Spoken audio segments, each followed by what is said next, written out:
Lenin Ablat Gemara. Today's daf is daf Samach Tes.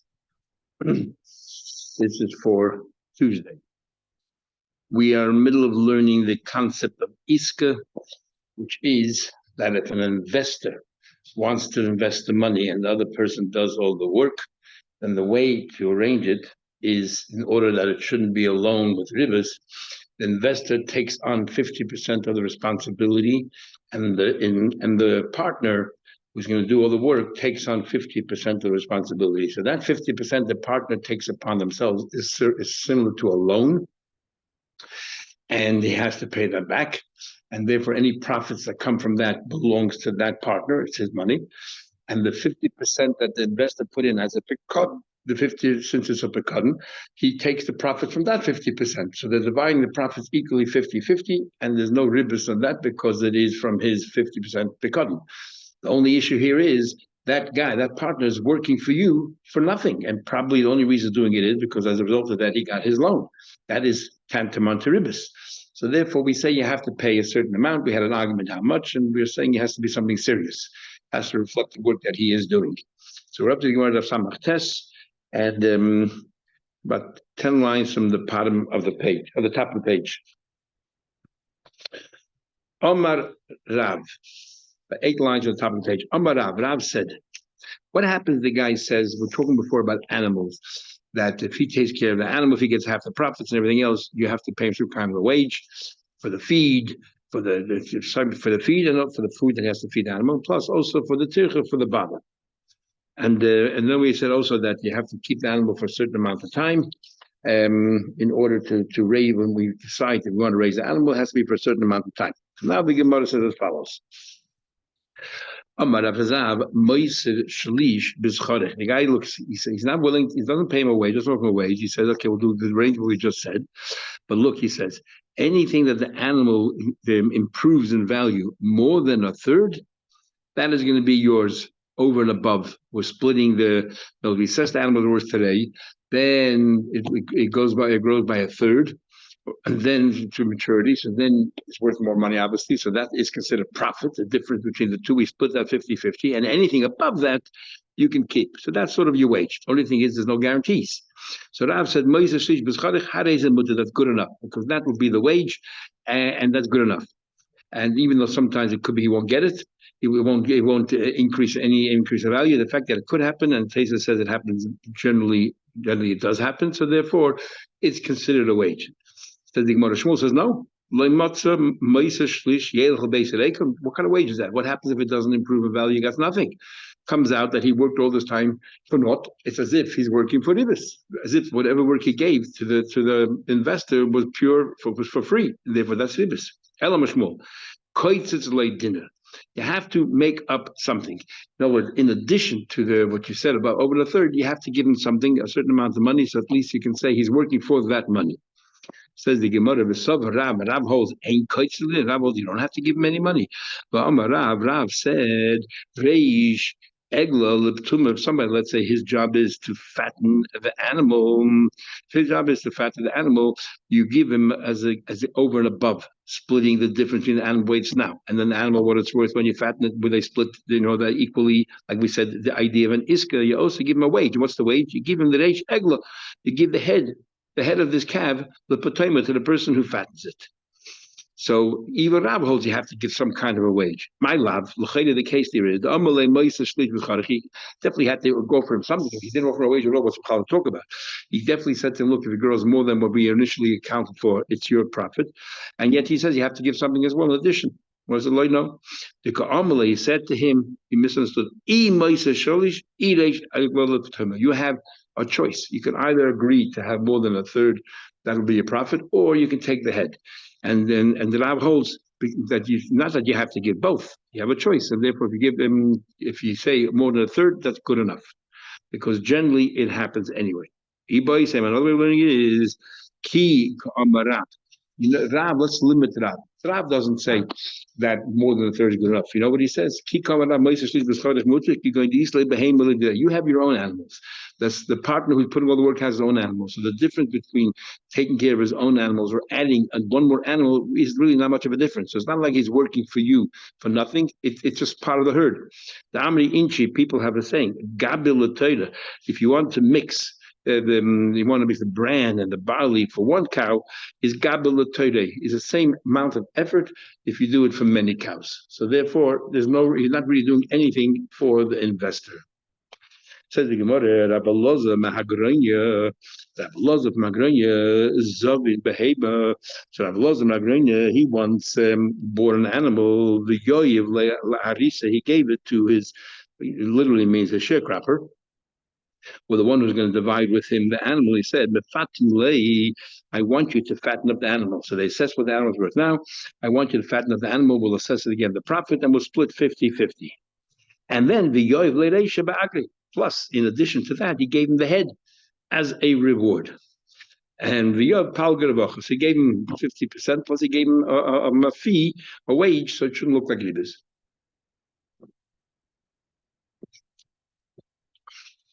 Omer Ledvisa, his wife, said to him, look, you're just an employee, and look how generous he was. He gave you the head of the animal. So better be imish tatefis bahade. Why don't you become his partner? Buy an animal together and fatten it up. And Yovlach, not only give you the head, because the partner is earned even more. Not only give you the head, but Yovlach, he'll also give you the hindquarter as well, the tail part of it. So why don't you do that? You'll benefit from it. Osli, when Zovin Bahade, he bought Takit with him together, with Rabbi Magranya and Poleg Malisa. When it came to the tail, he divided equally with him. Didn't give him as a wage. Listen, with partners, we divide equally. Amalei, and then he said to him, "Nu ta nifligate relation. Now let's go divide the head in half." The guy just doesn't understand. Previously, when I was an employee, you gave me the entire head for nothing. You gave it to me. And now, we're partners, we're closer, you're going to divide the head as well. I'm worse off now than before. I don't even get the head.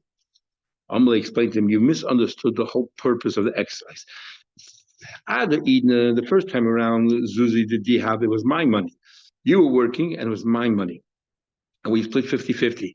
So I had to make sure it didn't look like ribis. Why are you working for my half? We did the whole Iska business, so therefore I gave you a wage, the head. If I wouldn't have given you something extra, it's merzik ribis. It would appear like ribis. But another, we're partners, and you invested money and I invested money. We're both partners. There's no loans taking place here. Why'd I have to give you something over and above? And I'm Micah Amrit. What's your time? You worked a bit more than I did, which is true. I gave you the money or half the money, you put in half the money, plus you did some more work. Amri Inchi. People generally say, Stam Arisa. Generally, the person is prepared to be the sharecropper, to do the work. The More Ada he completely commits himself to the investor to make sure that the animal grazes properly and so on and so forth. Therefore, for the little bit of tichel you have, you're not entitled to a wage, so you lost out.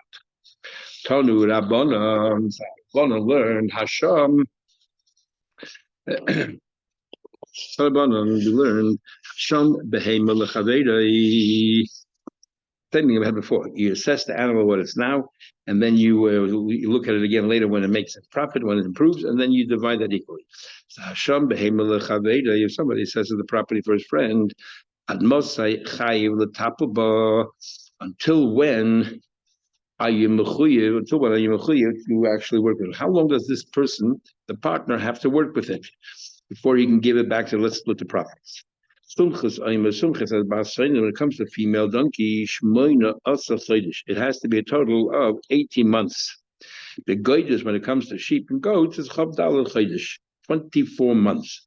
The and if before that time expires, the guy who does all the work says, "Oh, let's split it now. Let's divide the profit." The guy can say to him, "No."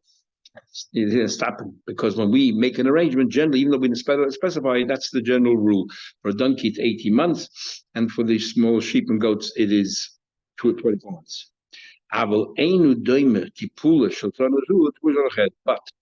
the effort that requires for the second year, the way this is one talking about Rashi, is far greater, exceeds the first year. What do you mean greater? Because the animal is bigger, needs more food, therefore it needs more work. And so therefore, when I ask you to take care of the animal, the second year is even more important than the first year because it requires more work. So you can't walk out in the middle, you have to do it the entire time. But the Gemara first understands what do you mean Ella Fisher? It doesn't mean Abel, it means Ella Fisher in the Daima, the Pula. The second year is far more difficult than the first year, and therefore you have to remain in. That's one version.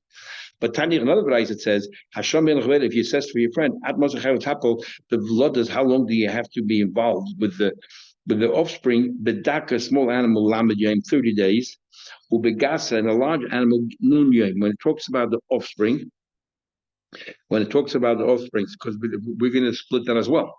When I gave you the animals, we assess what the animal's worth, and then the animal grows bigger, and any offspring, we split all the profits. That's profits. Offspring of profits, 50-50. And now the other partner's putting all the work, says, okay, now the offspring is born, let's split it. I don't want to take care of them as well. And I'm not getting anything for it, so let's split it 50-50. Rabbi Yasi, so the Gemara says, no, you have to still take care of the first 30 days. Bedaka, the small animal, you got to take care of it 30 days. This is like by a bechor, that before you give it to a kohen for a small animal, Yisrael has to deal with the animal the first 30 days, make sure that it's all right, nurse it, nurture it, and so on. And by a large animal, the first 50 days, and then you give it to a kohen. So the thing applies here. Bedaka lam yom, ubegasa nun yom. Rabbi Yasi says, bedaka give a chadosh, a small animal 3 months, mipnei shetipula meruba. Because a daka requires actually more work than a large animal. Why does it require more work? The shishina daka has small teeth. Therefore, you have to make sure that it eats and needs its mother and so on. From there on in, if his friend wants him to continue working, not only from the offspring, he takes 50%, which is his share of the profits, and then the remaining 50%, but I'm not getting paid, I'm going to take half of that for the work that I'm doing. So he ends up getting 3/4, and the partner investor only gets 1/4.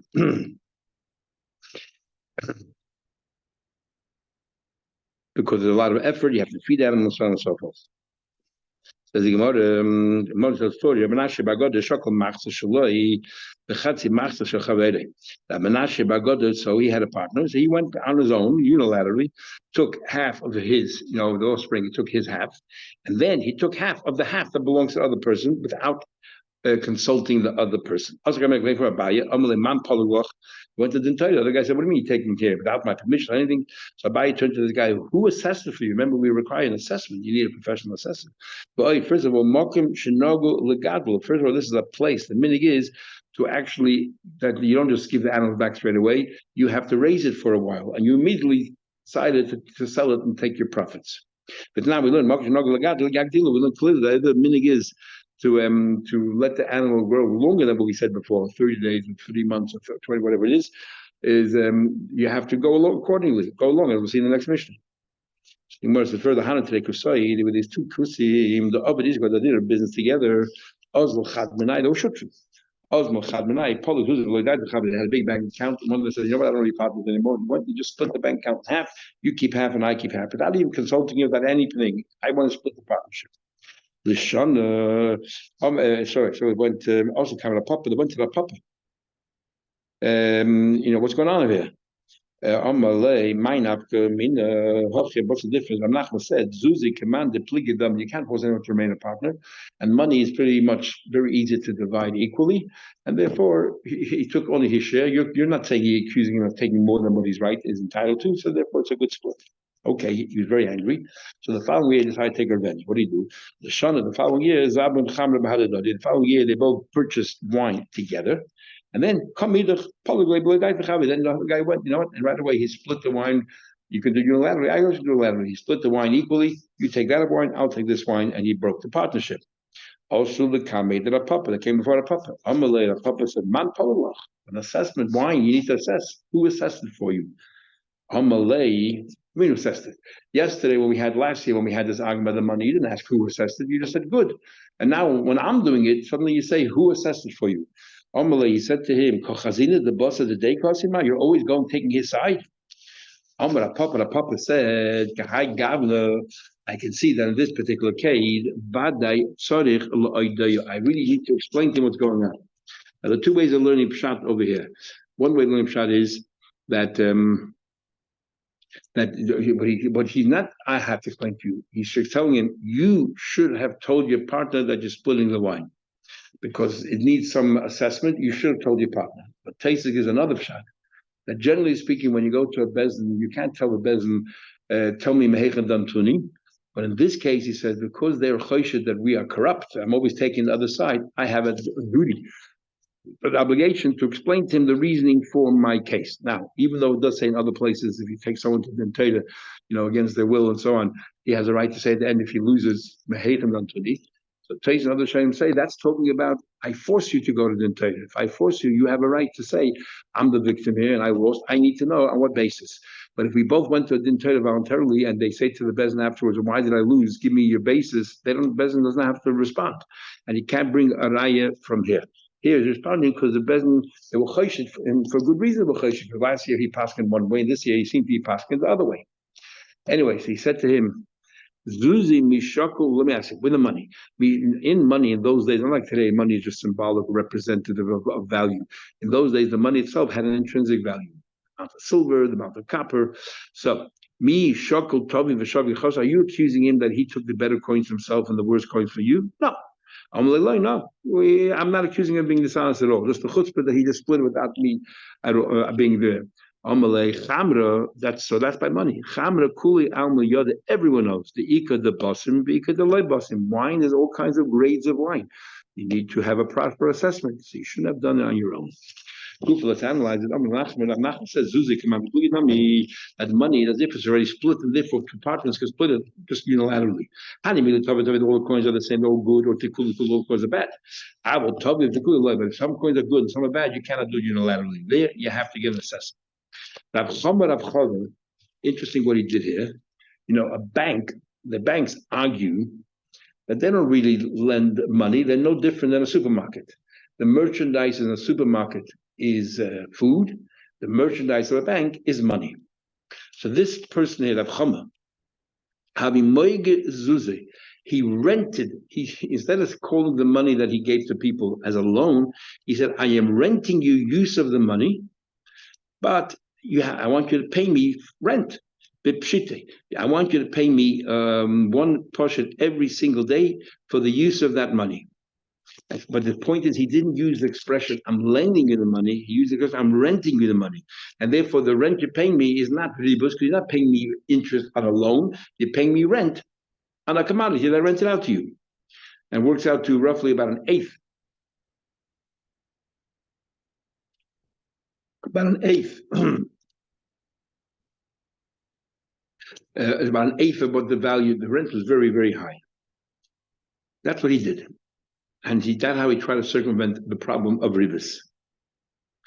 So then what happened was, overnight, for a very short time, he became poor and impoverished. Now, that is the punishment for somebody who lends with money with interest, eventually will become impoverished. Usav, he thought to himself, why is it any different than a shovel or a spade? I could rent it out, so why can't I rent money? I'm just renting you money. However, the logi was wrong. When it comes to the shovel, I'll lend you a shovel or a spade. I want the same spade back. So that is called renting. I'm renting you the item for use, but I want the same thing back. Number one. By saying when I lend you money, you don't pay me back the same money. You use the money for whatever it is, and you get back other money. So that's called lending. It's not renting. And second of all, by money, if you lose the money after I lend you, it's your problem. By a shovel, if let's say I rent it to you, you're showing Masach or a Seifert, if I rent it to you, I pay you out, I pay your wage. If there was an accident, you're potter. If an accident is potter, because it never really became yours, it's always the other person's. I'm just renting it. But money is totally yours. And if you lose it, you're tough luck. You have to pay it back. So there's a big difference between a fundamental difference between a loan and a rental. Then the number one. Number two is the idea pachse, and also we can see that the shovel over time sort of loses some of its luster, loses some of its copper, and so on and so forth. And Schenken Zuze lahode benayu money. The money lahode benayu. You don't have to give back the same money. Number one. And number two, the lo yedia parsa. Even in a case that you have to give back the same money. No, you Taka rented the money. You just wanted to fill up your cash register so people think that you have a lot of customers and you have nobody. So you're going to give me back the very same coins. Nevertheless, you cannot tell if there was any loss of it or not. It's on coins, it's very hard to tell. So it comes out that basically I'm lending you the money and you have to pay me back the full money, and anything that you pay over and above that is pure ribs. Reuben can go to Shimon. Say, Shimon, do me a favor. I want you to take this money and lend it to Levi and charge him interest. The Torah did not ban.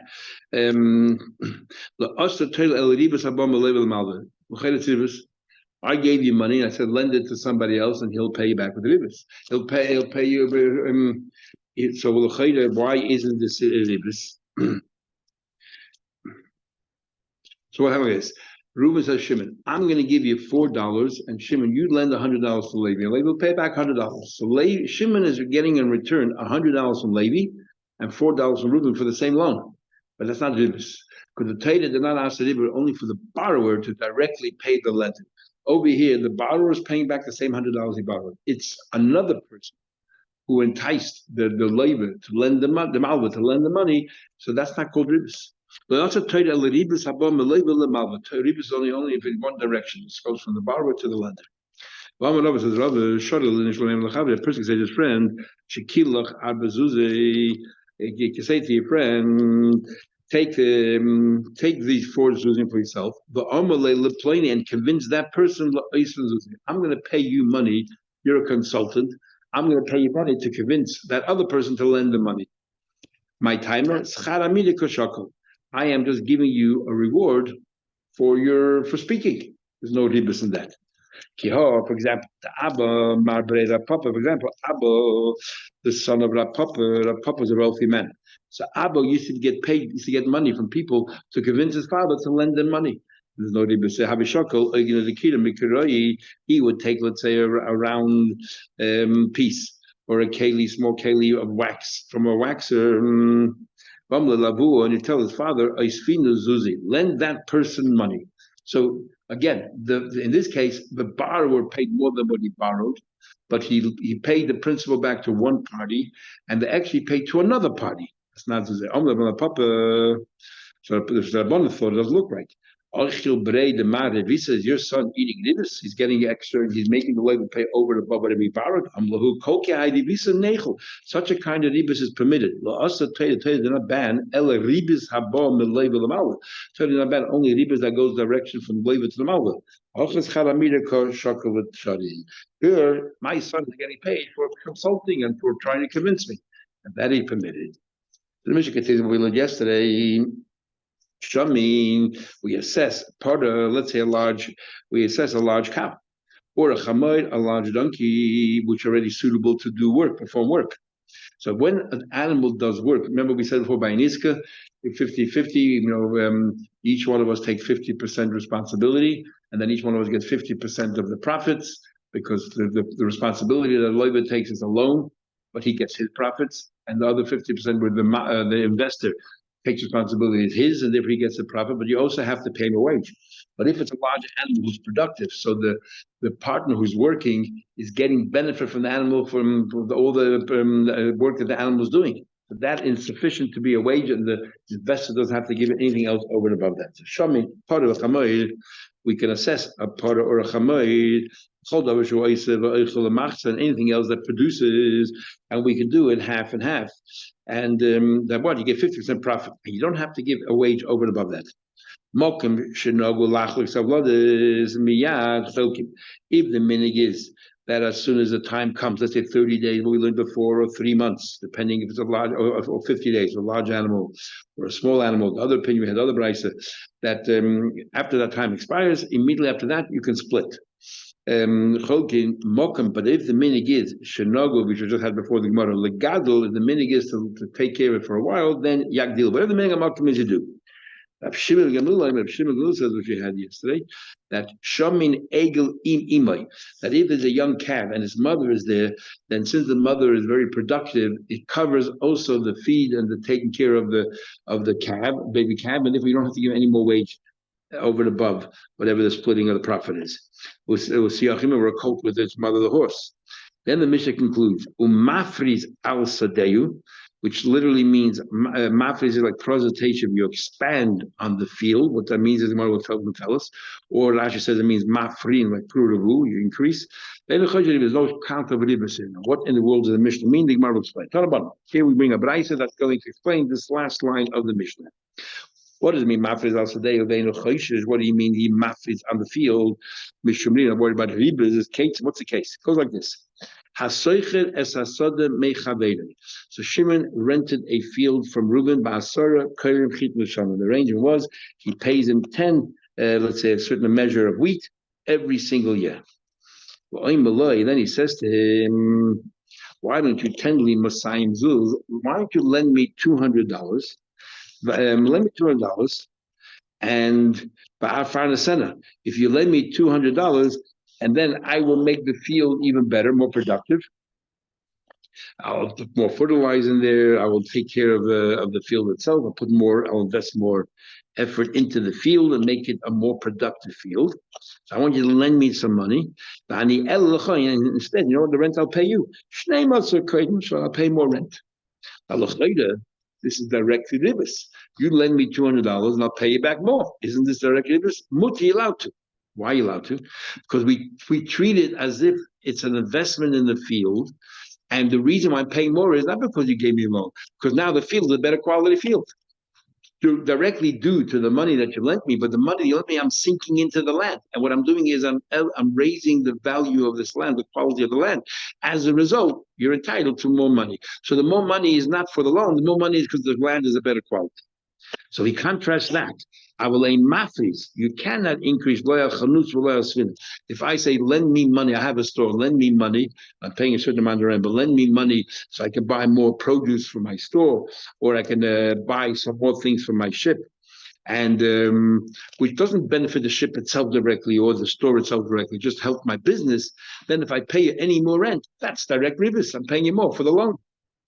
I'm not going to rule, but sometimes for example, if I say give me money so I can beautify, enhance the store itself, make the store experience a better store, get better quality furnishings, better quality floor, or put signs up, or paintings up, make it more friendly, more warm, then again, I improve, then I'm allowed to, because I'm improving the quality of the store. And for that, I'm paying you more rent. Same with the spinner ship. Last of all, to make it a mast.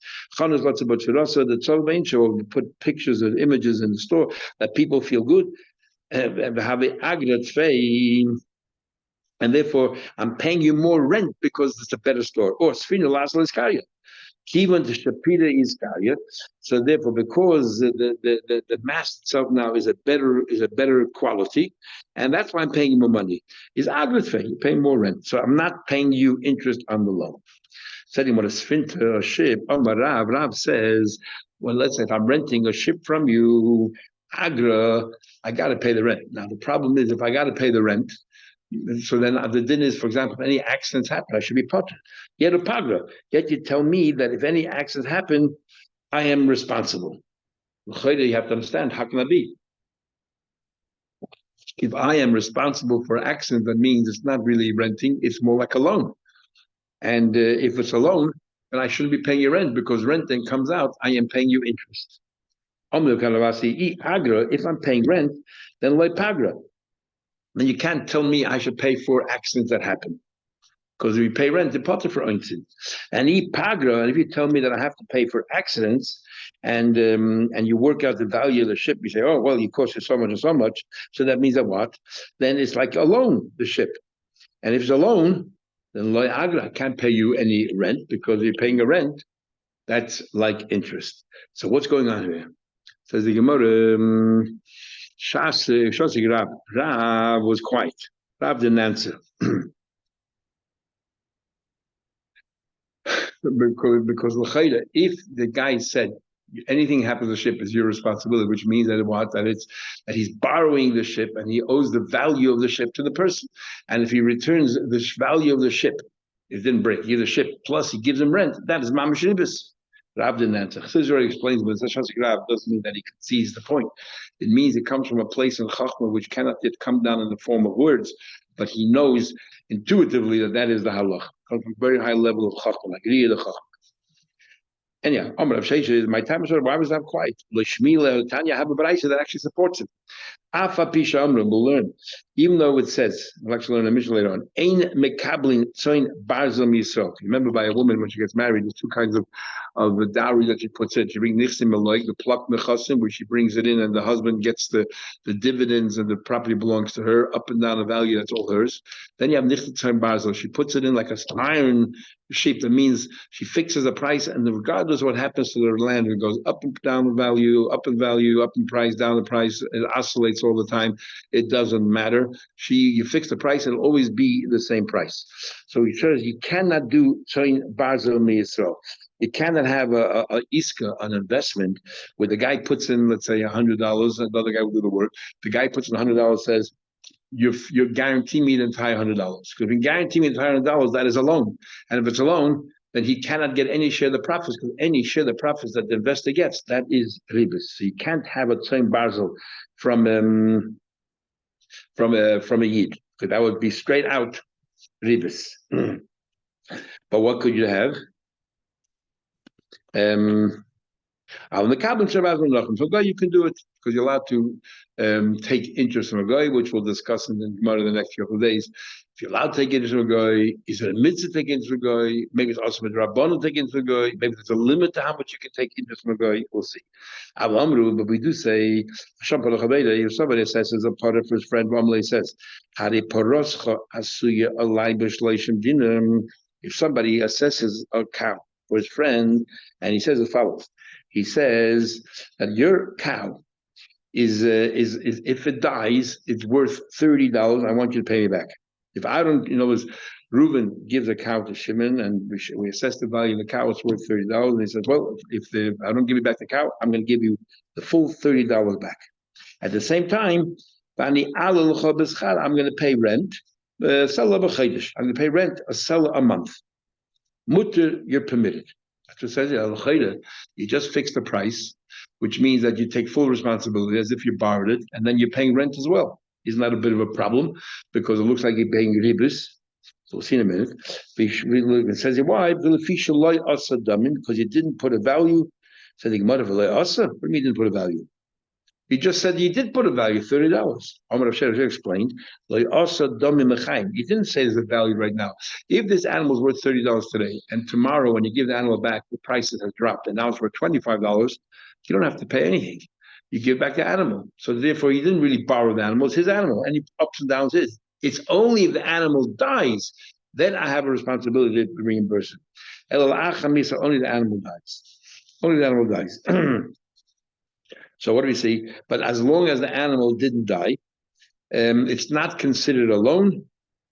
And the same thing by the ship. If the ship goes up and down in value, true, if the ship breaks. So this is the logic. True, if the ship breaks, I have to pay him. But it's not considered a loan. Why? Because as long as the ship is in existence, I owe him nothing. And if the value of the ship goes up or down, it's completely the owner of the ship's value that's going up and down, which means it still belongs to the owner of the ship. So I'm paying rent for his ship. It's not like I borrowed it. It's only after the ship breaks that a chiyuv starts. It's only after the animal dies that a chiyuv starts. Papa says, when it comes to a ship, agra u pagra, you pay rent, and also if it breaks, you are responsible, as we just explained. The responsibility doesn't kick in until after it's broken. But Kolman, the ship is still there. If it goes up and down the value, it's the original owner's ship that went up and down the value. Therefore, it's not a case of ibis. The Nagu B'nai Kufra and the people generally who are sailors have a custom that Agra, when do you pay the rent? B'shaz Mashiach. As soon as you're about to take the boat out, immediately you pay the rent. But Pagra, when do you pay if the boat breaks? B'shaz only after it breaks. So what do we see from here? The chiyuv for breakage only kicks in if it broke. So therefore, at the time when you're paying the rent, it's the owner's, is the ship, it belongs to its rightful owner, and therefore I'm not paying ribas, I'm paying rent. Says the Gemara, Otu b'minhaga talyi milsa. What's the relevance here? There's a minute. If the din is that it's wrong, it's wrong. So when I said Mishun mas Armita milsa, the Gemara Mishun maslamita masnita tana minhaga. Because since the Braisa says you're allowed to do it, and we explained why. Because as long as the ship is still in existence, you own nothing for the ship. And if the ship goes up and down in value, it's the owner of the ship that loses that value or increases the value. So whose ship is it? The owner's. So when you're paying a rent, you're paying the rent for that person's ship. That's why you're allowed to. Once the Braisa is allowed to, so became a minute. Amar Shmuel, that the money of Yisraelim you're allowed to lend with interest, which is amazing halacha. Because they're orphans, Rachmanos of them, they're underage and they're orphans. We're going to not only allow them to innovate, but we're going to facilitate an affair to happen, and we're going to take their funds and we're going to lend it out with interest. How can it be? So the says, Yasmed Achli, the lav they do, say, because if the Yisraelim will take that interest, which doesn't belong to them, we know what the punishment is, as we'll learn in the Gemara in the next few days. Leis lebasa shevkayu, so they're going to have to follow their father or their mother who left behind the Yerusha, knows they're going to die as well. Can't do that. Amalu, I don't believe for a minute that Shmuel actually said that you could use the funds of Yisraelim to lend with interest. So tell me, you must have seen something, witnessed something, and you interpreted the action as if that's what happened. But it's not what happened. I'm sure that's not what happened. So tell me exactly what happened, and let's go through it. Amalu, he said, okay, I'll tell you what happened. There was this pot, this giant pot, the Bnei Marukva, from the children of Marukva, they were orphans. The Habit Bey Marshmul, so the Marshmul went ahead. Tokyo, he waited. The Yav Tokyo Vishokole. He would rent out this pot to other people, and he would weigh it to see how much it weighed, how much copper was in the pot before he gave it to them. And then when he took it back from them, he weighed it again. And if there was any copper missing, they would have to reimburse him for what was missing. So it sounds from here, and he charged it for it. Shokel Agra, he charged them rent for using that big pot, right? But then the Shokel Pachta, anything that is devalued, they had to pay. Now, if you're making the pay for normal usage, which means it's not really renting, because renting you don't pay for normal usage. If it diminishes in value, or you lose some copper doing its normal function. So why are you paying for that? Because it's as if he lent it to you, he wants it back in the same way. He lent you the value of this thing that he waited. He lent you the value, you got to pay it back. That's a loan. And yet he was paying rent. So we see that he was lending and taking rent at the same time, which is interest. That's how he understood that you're allowed to use it by Yisraelim. Because he couldn't take both. If he charges rent, then he shouldn't have charged him any diminishing value. And if he charged diminishing value, then he shouldn't have taken rent, because rent is interest. Amalei, so Nachman said to him, you misinterpreted the whole story, because what you just told me right now, forget about the same Kanim. I feel a bit economy. Even Yisraelim that are older, once they're over Bava Metzia, they're no longer considered, Rashi says, it treated as Yisraelim, and therefore the Chayda according to you, the din should be different, but it's not. Same din. Nami Sharil Mever Hachila do that. Why? The Mekabla Alai, what do they take upon themselves? The people who take the pot. What do they take upon themselves? They take upon themselves not for the copper that you lose while it's cooking. The remaining copper also gets tarnished and loses its value. So even though let's say he's saying they're only paying for any copper that fell off, but the copper that's remaining also gets lost. And who wears that? The owner of the pot. So since the owner of the pot still wears any loss of the remaining copper, means that the pot still belongs to him. It's still his pot. It's his own responsibility, the owner of the pot. Therefore, what you're paying me for is rent. They take it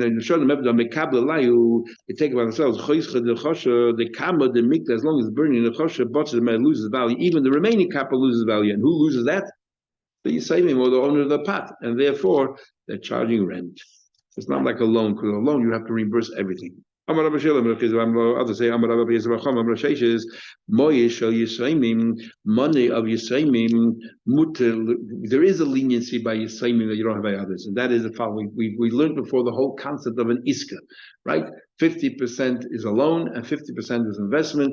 The 50% loan, so the other partner can keep the profits of that, and the 50% of the investment, this person, the investor, keeps the profits of that. Plus, let's give a nominal wage. And this is only if he didn't do it that way. Let's say he took 100%. The investor made sure the other guy gave him 100%. Took responsibility for it. It's not an outright loan; it's still a business thing. So Mahatayda wouldn't really be considered interest. Interest Mahatayda is clear. I gave you 100, give back 120. Here, I invested money with you, and hopefully we'll make a profit. But you're responsible for any losses. So it's not the ribas Mahatayda; it's only ribas merabanan. And so we learn as follows: that in that case, for Yisayimim, we're going to permit it, and that is as follows. Talk about Korav L'Schar. If let's say that it's Korav L'Schar, which means that the Yisayimim's funds that they go in is 100%. They say we want you to guarantee 100% of our funds. If anything gets lost, you have to pay us back. But we don't want to. We only want profit. We don't want any losses. We're investing the money. Now anybody else can do that because it's rabbanon. But Yisayimim, we're going to tolerate that. So it goes like this. Muter lahalvos and korav l'schar v'rochig lehefsed. For Yisayimim, we're allowed to do that. Now the Gemara concludes. A general person who does that the investor gives you $100 and he wants that 100 that money should be guaranteed, but he still wants 50% of the profit, which we say is ribas, is a Russia. The guy says, look, I am happy to take responsibility for my money. This is the investor, and I'll give you a big share of the profits. That's a chas. They both say we'll be equal. I want that 50% is mine, 50% is yours, or that we both don't take responsibility. As long as we treat each other equally, then zuhi midas kolodem. That's how an ordinary person works. So what do we do with the money for Yisayim? How do we help them out? Amalei said, how you help them out? By place the money in the bezin, and every day give them a certain amount that they can live on. Amalei said, what are you achieving? So Rabbi says, in a very short time, they'll lose all the money because you're not investing it. You're just using, spending every day a certain amount, and before you know it, won't be any money left. How are you helping Yisayim out? Amalei said, back to Rabbi so what do you suggest? How do we help the Yisayim out? Amalei said, this is what we do. But King and Gavra, we look for a person that is well-to-do. We look for a person that is well-to-do. And how do we know the person is well-to-do? The Islay Tahava Pricha, he has flakes of gold, he has pieces of gold. He has pieces of gold that people generally do not store with other people. So if he has it at home, it probably belongs to him. So the first thing is that because he's a rich person, so we know that whatever he gives you will be his own. But take that gold as security and give it to the Yisayimim. And the Yisayimim are going to invest with that person, and if there's any losses, the Yisayimim will get reimbursed. As we said before, that the Yisayimim can lend money, invest money, and make sure they get 100% guarantee that the money will be all right. Nobody else can do that, but they can. But we want to make sure they don't lose, that the guy doesn't lose all their money for them, and he doesn't have money to repay them. So we take as security some pieces of gold that we know these pieces of gold generally are not something that people band about, must belong to that person. So if that person loses the investment of the Yisayimim, at least they get to keep the security. And you give it to them, so you get the Yisayimim to invest money with this rich person, and with a 100% ironclad guarantee that this person will reimburse the Yisayimim, and that is with the security of the gold pieces. But if it's time to take a nice leichter, we can't, because I know the leichter really belongs to a rich person. Maybe he's not rich. Maybe someone else gave it to him quietly, anonymously, to mine for them, and he has it sitting there in his bookcase or in his silver closet, but it's not really his. Just makes an impression that he's rich. Maybe someone gave him Pekadin. Money, and then you'll give it to the Yisayimim, and the real owner of that candelabra will come and collect it back. The chocolate. We want to make sure, protect the Yisayimim. So we have to go to a rich person that we know is rich, and we take pieces of him that we know for sure nobody else gave it to him to mine. It must be his own. Okay, that makes sense. That's what would be fine. A person with broken pieces of gold. But if you don't find such a person, what do we do? So we'll just let the same as money dwindle. Hello, Ravashi. We look for a person, Gabra, we look for a person, the Meshapa Nichse. That we learned that there's no machlekes about his assets, that everything is stable, everything is quiet. Nobody's going around saying, oh, it's mine, it's mine. Number one. And Umehemen, he has a person with integrity. And Shamadin the Rice, and more importantly, is that if there's ever been tied against him, nothing wrong with having the Torah. The Torah, he listens to whatever the Dayanim say, he doesn't argue, doesn't quibble. The Loy Mekabel Shamta never had to be threatened to be put in Chayden for not listening to the Rabbanon.